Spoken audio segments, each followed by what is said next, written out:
Secretary Noem, you should resign, or the president should fire you, or the House should vote to impeach. Did you want those put in the record? Yes. Without objection. Secretary Noem, in a couple minutes, if you want to respond. If you don't want to, I'll go to Senator Moody. I just wish that Senator Padilla would have used his time to talk about Kate Steinle or other families that lost loved ones that aren't here anymore because of violent, illegal criminals that are in this country that we are charged with removing to protect American citizens. He didn't use any of his time to talk about victims that have been perpetuated by Joe Biden's invasion over the southern border. He didn't talk about the 1.7 billion lives that were saved by the amount of drugs that we've stopped in the last year from coming into our country and killing Americans and many other people. He didn't talk about the fact that we have the lowest murder rate in the last 125 years because of President Trump and the work that he has done to keep Americans safe. He didn't talk about the fact that American citizens should be the priority in this country because they're American citizens. I know he's very concerned about illegal aliens, but my job as the Secretary of Homeland Security is to get up every day and to put American citizens first and keep them safe here in the homeland. And I'll continue to defend the homeland every moment of every day that I get the chance and that I'm blessed to. Thank you. Senator Moody. Thank you, Mr. Chairman, and thank you, Secretary, for being here today. I know it's been a long morning, and certainly we appreciate you being here to answer some really tough questions. But I think questions that are important to have for the American people to know what their government is doing and how it's placing their interests first, finally, and caring about the sovereignty and safety and security and stability of this country. And I know President Trump came in on day one and said, we're taking this back. We've just witnessed years and years of devastation to our communities as a result of a president who was asleep at the wheel or allowed the radicals to run the White House and just pretty much abolished ICE, abolished Border Patrol, basically. I mean, just in your understanding, I know you have previously served as a congresswoman, as a governor, but just in your understanding, have you ever seen anything like the dereliction of duty by a president as it relates to immigration and the safety of a nation? No, it was alarming. And under that invasion, every state was a border state. Even though I was from South Dakota and the governor there, we were the first state to deploy National Guard down to help support Texas in their efforts to keep our country safe because we saw millions of people coming into this country unvetted. We saw other countries sending their criminals and emptying out their prisons and their mental health institutes and sending people to our country to make them our problem and to deal with and to try to protect our American citizens from any crimes that they would commit. So that's why I took this job and why I'm blessed and honored that President Trump has asked me to do this job, is because I get the chance every single day to try to stop the damage that invasion has corrected and to try to make sure that America is safe here on our homeland. Your predecessor sat right there in front of this committee. I sure wish I would have been on this committee at the time. At the time, I was the Florida Attorney General dealing with the effects and consequences, the jeopardy to the safety of Floridians as a result of President Biden and his policies. But your predecessor, Mayorkas, sat right there and said under oath that the border was secure and that they were following the laws. And in fact, when I knew with my team, my great team in Florida, not only within the Attorney General's office, but with the sheriffs across the state, local law enforcement, they saw what was happening. They saw the trafficking of children. They saw the peddling of poison in our communities. They saw what was happening as a result of an unencumbered border, a non-existent border, and the effects it was having in our state. I saw that firsthand. In fact, President Biden came in and in his policies, and I think it's really important that we put this in perspective because we have some families here today with us that have lost loved ones. And I appreciate you being here. Thank you so much for reminding us of the duty that we owe the American people to protect them through our policies, and not just adopting good policies like here in the Congress, but making sure they are faithfully executed and enforced by the executive branch, which is what the Constitution requires of our president. And so I appreciate you being here and reminding us all of the solemn responsibility and duties that we owe you And we owe every American out there that's trusted us with these roles. President Biden came in and upended precedent of Democratic and Republican presidents.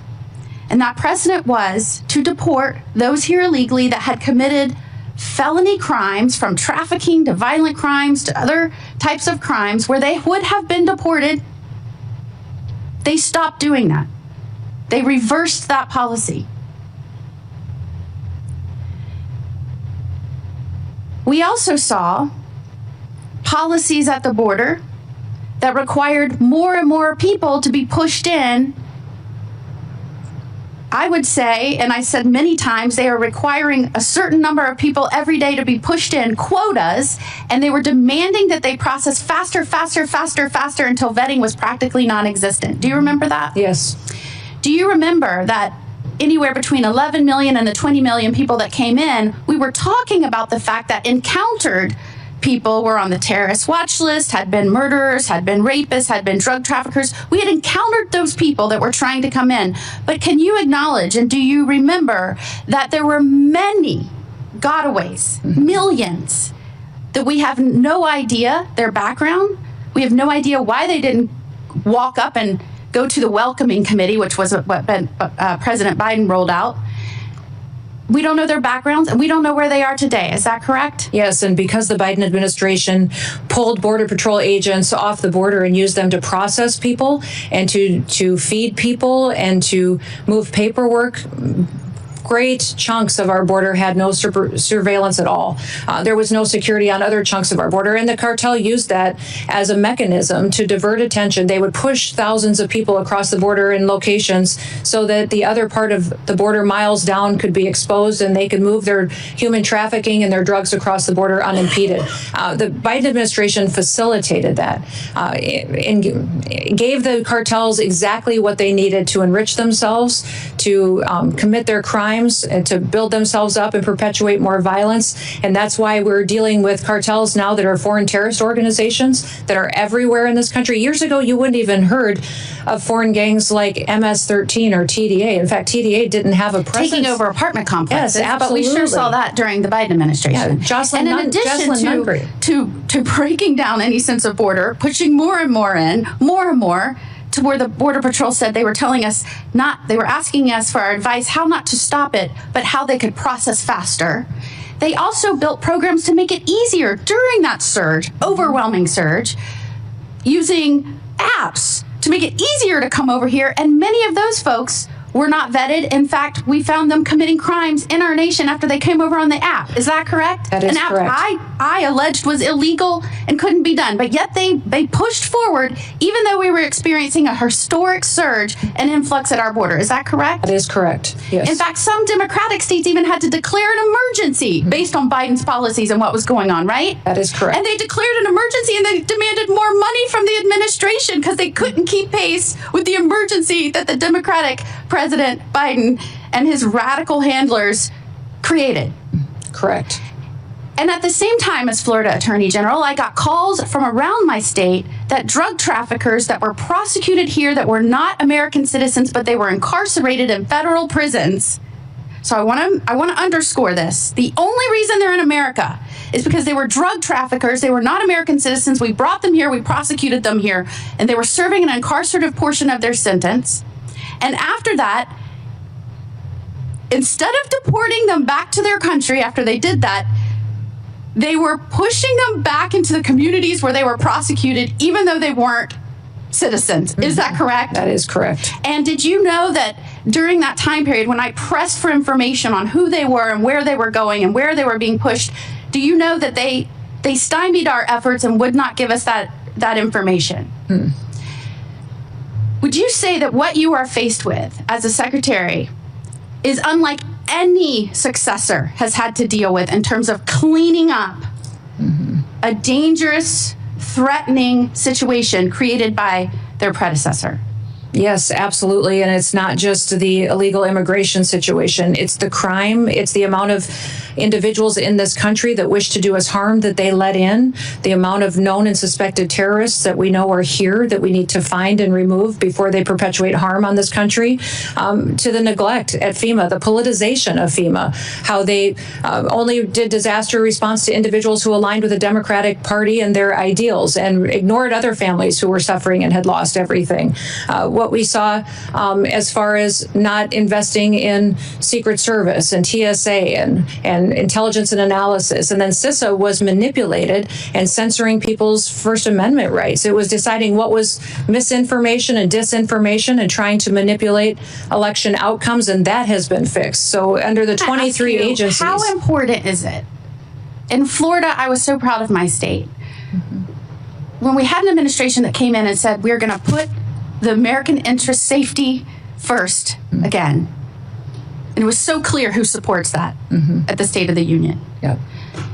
Every one of the counties, 67 counties in my state signed up and said, we will help you. We will enter in agreements with you. We will help you track these people down that should not be here, that have committed crimes. We will work with you. I, as a senator, said, let's get you money to help reimburse them for those efforts. Does that make a difference? And did you see a difference in the way you engaged with states and the stability and safety of all involved when you didn't have people working with you hand in hand? Oh, absolutely. And we're thrilled. We have over 1,400 law enforcement agreements through the 287G program at the state and local level that have partnered with us to do operations to address public safety threats and to get them out of communities. And those individuals that are local law enforcement are critical partners in the success and safety of the American people. And I would just ask for you to keep engaging with those sheriffs of the local communities, asking how they think best to safely do these operations. I think Just spent yesterday with all of our sheriffs, with That's all great four to hear. associations and hundreds of sheriffs, thanking them for the work they do. Thank you for being here. Senator